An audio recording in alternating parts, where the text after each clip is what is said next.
1 থেকে 10 পর্যন্ত বলতো 1 থেকে 10 1 2 3 4 5 6 7 8 9 10 গুড গার্ল এখন বলো এই যে এটা কি 8 বলবে 8 কোনটা ঠিক আছে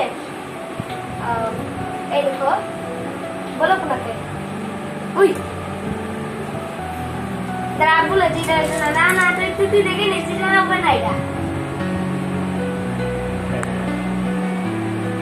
বলো কোনটা তাতে এখন তুমি আমাকে জিজ্ঞেস করো তোকে ছোট দিয়ে তুই ছোট পারবি না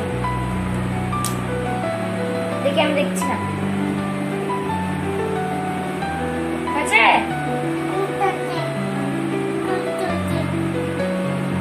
তাতে এই এই হাতে তুই আমার মায়ের ধরেছি আমি তোকে জিজ্ঞেস করতে পারবি না চল এই দেখো কোথাতে